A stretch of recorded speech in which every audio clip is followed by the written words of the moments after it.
Assalamualaikum warahmatullahi wabarakatuh. Tissue reaction to biomaterials. Tisu itu kan bisa kita definisikan sebagai jaringan ya, bukan tisu makan ataupun tisu mukanya. Jadi jaringan itu bisa bereaksi terhadap biomaterial. Nah, kurang lebih seperti apa sih reaksi yang terjadi pada jaringan tubuh kita akibat masuknya biomaterial yang diimplankan dalam tubuh tuh.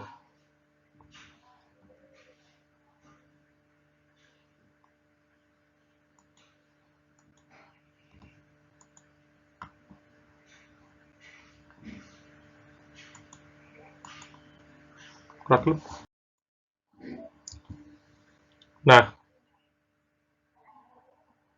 efek dari material pada host tisu itu, host maksudnya tuan rumahnya, jadi jaringan yang ditempati itu, uh, the main effect atau the main cellular host response to injury are, jadi kalau ada barang asing itu, respon dari tubuh yang akan mulai muncul itu adalah inflamasi, wound healing response, dan foreign body reaction. Inflamasi itu pendarahan, lalu wound healing response adalah proses penyembuhan. Setelah terjadinya pendarahan, nanti ada ikatan yang terjadi antara di luka itu untuk respon penyembuhan itu. Lalu terjadinya foreign body reaction. Jadi terjadinya sel-sel yang nanti akan mati dan menjadi sel yang membesar, atau foreign body itu adalah ada benda asing, lalu di sekitarnya itu nanti muncul reaksi terbentuknya jaringan-jaringan yang sel-sel yang ini aman, lalu dia akan membesar atau foreign body reaction. Itu sekilas saat terjadi luka atau injury, memasukkan implan dalam tubuh kita itu juga salah satu injury ya, meskipun itu dalam proses pengobatan, tetapi kan implan dipaksakan masuk itu pasti terjadi luka.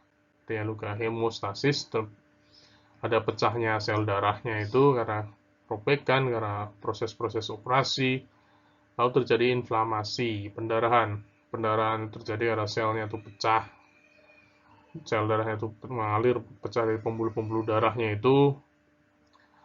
Lalu di sini ada akut inflamasi dan kronik inflamasi. Nah,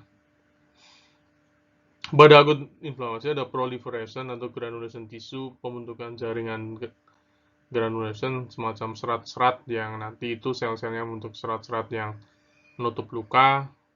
Remodeling, tubuh akan berusaha untuk menghasilkan bentuk sebelum luka itu, sehingga kalau kita luka tergores itu kan ada proses remodeling bahwa nanti kulitnya akan dimodelkan sama dengan kulit sebelumnya itu, tetapi kan tidak bisa 100% sama plek, pasti ada kasus-kasus tertentu yang bekas lukanya itu tidak menutup sempurna, sehingga jika tidak menutup sempurna ada scar tissue or fibrous capsule development itu sering kita sederhananya keloid, apa namanya, bekas luka yang nanti menonjol ataupun membentuk jaringan, penebalan jaringan karena bekas luka. Kronik inflamasi, terjadi kronik inflamasi itu nanti sama, ada proses proliferation, lalu ada foreign body cell formasi. Formasi foreign body cell itu saat ada benda asing masuk itu, sel itu membentuk sel yang menghubungi, atau dalam benda asing itu akan dikerubungi oleh sel-sel itu, dan nanti dia tidak bereaksi buruk tetapi justru membentuk formasi foreign body itu, sehingga dia dianggap aman, tidak terjadi inflamasi terus-menerus. Karena saat dia terjadi inflamasi terus-menerus berarti material itu berbahaya, tidak ada bisa proses remodeling maupun tidak terbentuknya foreign body cell formation. Saat foreign body cell formation itu benda asingnya itu ya tetap berada di dalamnya itu, tidak bermasalah, dan dikelilingi oleh sel-sel yang sudah mendeteksi bahwa ini tuh ya sudah nggak apa-apa di dalam sini itu. Nah, dari sini kita bisa melihat sel activity. ini terjadi aktivitas pada sel pada hitungan jam saat hari dan bulan saat terjadinya infeksi atau luka ataupun implan yang dilaksanakan atau masuknya benda asing yang dilaksanakan. Saat jaringan itu terbuka atau kulit kita terbuka, pasti kan nanti ada bakteri virus yang ada di udara ini, di lingkungan sekitar kita itu kan masuk, dan itu akan mulai masuk dalam sistem jaringan kita yang tidak terlindungi oleh kulit. Kulit itu merupakan salah satu melindungi jaringan kita, jaringan dalam. Itu saat terjadi luka, pada hitungan jam langsung munculnya neutrofil. Neutrofil ini seperti tentara itu, atau dia sel darah putihnya itu seperti tentara yang akan menyerang saat terjadinya luka. Dan neutrofil yang kalah perang melawan bakteri dan virus itu dia akan menjadi nanah yang biasanya saat luka kita tidak bersih, itu kan berarti bakteri dan virus-virusnya banyak di sekitar luka itu, sehingga kan pasti akan banyak sekali neutrofil yang kalah perang di situ, sehingga akan bernanah gitu ya. Sehingga luka itu harus segera dibersihkan sehingga untuk mengurangi kan bakteri dan sebagainya itu, semakin sedikit bakteri kan kerja neutrofilnya akan semakin ringan dan tidak perlu banyak tentara yang mati itu. Pada hitungan jam itu langsung muncul, terus ada acute inflammation dan chronic inflammation. Nah, ini makrofag ini dia akan memakan sel-sel yang mati, memakan virus-virus yang masuk. Tuh kurang lebih seperti itu. Jadi efek dari biomaterial yang masuk itu akan muncul foreign body giant cell, ini akan terbentuknya setelah hitungan jam, mulai hitungan hari. Ya mendeteksi ini aman enggak, ini material yang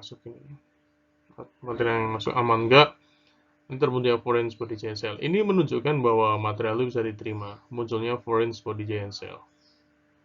Nah, dia bisa diterima pada host, pada tubuh yang dimasuki. Nah, ini reaction eventnya ada injury, hemostasis, acute inflammation, chronic inflammation, proliferation, granulation, tissue formation, lalu muncul foreign body giant cell formation. Nah, nanti akan detailnya akan kita bahas pada diskusi dan gambar-gambarnya juga akan kita tunjukkan. Pada prinsipnya, foreign body giant cell ini merupakan salah satu indikator bahwa material yang kita implankan atau jenis material yang kita pakai itu aman dan diterima oleh tubuh, sehingga muncullah foreign body giant cell. Jika tidak, itu nanti inflamasinya akan terjadi terus-menerus. Nah, proses ini nggak ada. Dan proses apa namanya, benda asing itu akan selalu dimakan terus oleh makrofag. Dianggap dia itu berbahaya terus. Nah, sehingga akan terjadinya pendarahan-pendarahan yang tidak berhenti. Gitu. Baik, kurang lebih seperti itu tentang foreign body giant cell. Saya cukupkan, terima kasih. Wassalamualaikum warahmatullahi wabarakatuh.